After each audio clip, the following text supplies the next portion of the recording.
Hey, Gatsby here.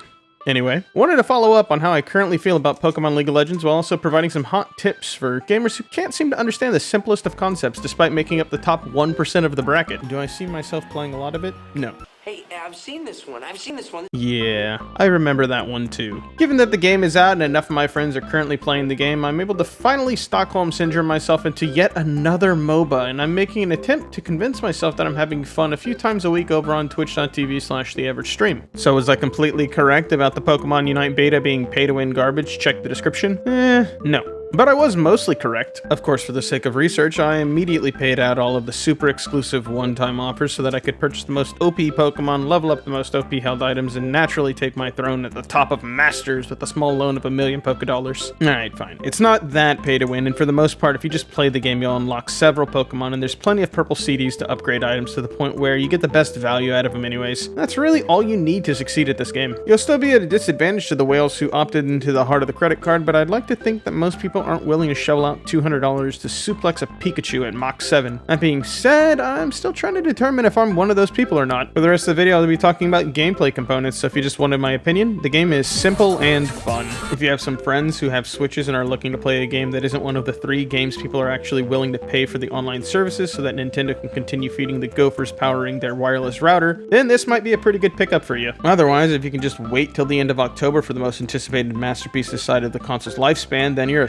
stronger person than I. Starting with the cast again, I'm really happy with the wide selection. I got a few new ones now and more announced to keep people interested, and I'd like to talk about the balance changes though. When the game first dropped, Gengar was undoubtedly considered one of the double S tiered characters, and well, that's about all I have to say about early portions of this game as I started playing after the first patch. Which is great, because I really wanted to see the first major patch before determining if I wanted to invest time or money into this game. And pause, I was gonna remove a lot of the stuff from this section because they pushed another major balance patch, but I'm gonna keep it so that you can actually see how major some of these changes really are and pop between some of the sections to clarify changes. Anytime you talk about MOBAs, the most important thing is balanced patches. Unfortunately, the devs at Tencent are about as descriptive with their change log as their government is about.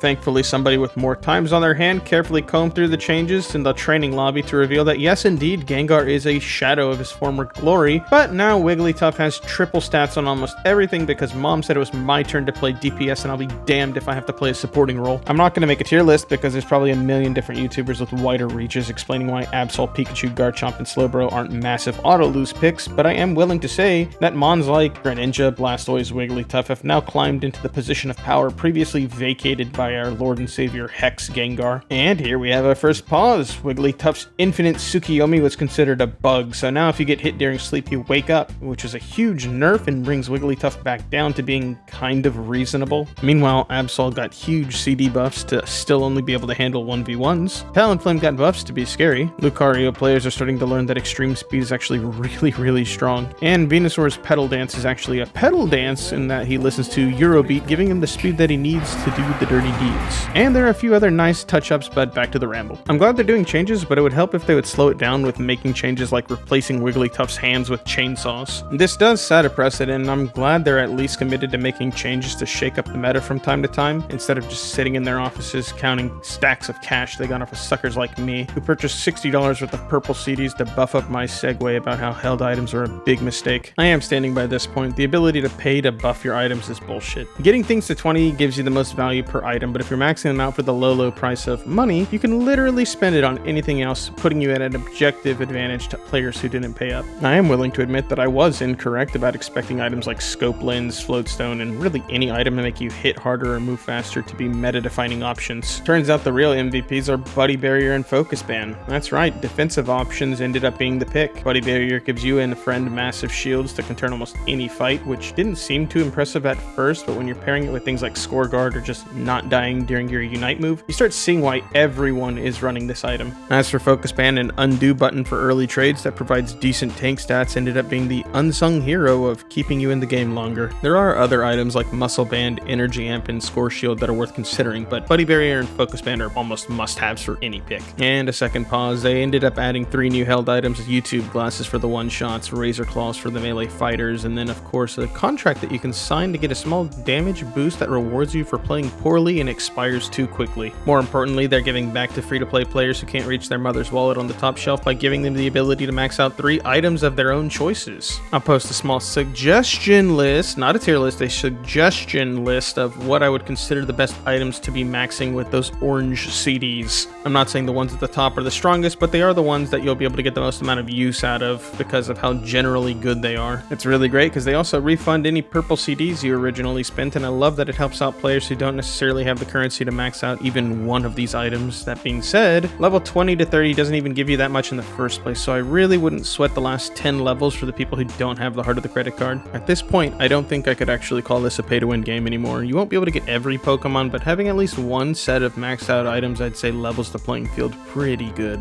Next, we have the flash button, and honestly, I think we're already getting strapped for buttons, but why not just give players the option to hold 2 items so we're not constantly forced to pick eject button every single time. I have almost nothing to say about the active item slot because of this. Some people use Fluffy Tail or scoring or whatever, but basically so long as you're not using a potion, you're probably validated in some way. So yeah, there are strength discrepancies in the champ select screen. But given how Wigglytuff was handled, I look forward to Ao's Cookie Dunsparce jungle meta coming late 2022. And of course, finally, the moment everyone has been waiting for, gameplay. Now what's this? Not the game you were expecting? Let me explain. Pokemon Unite is just like every other MOBA on the market. Sure, I'm over-exaggerating and being dramatic, but in the core of the game, it really can just be boiled down to a competitive game of Simon Says with extra steps. Pick a mon, pick a lane, and attempt not to steal camps from lanes that aren't yours. Just like any other game that requires any form of cooperation, it takes an incredibly high IQ score and a Reddit karma of at least 2,000 to properly play this game. The choice is simple.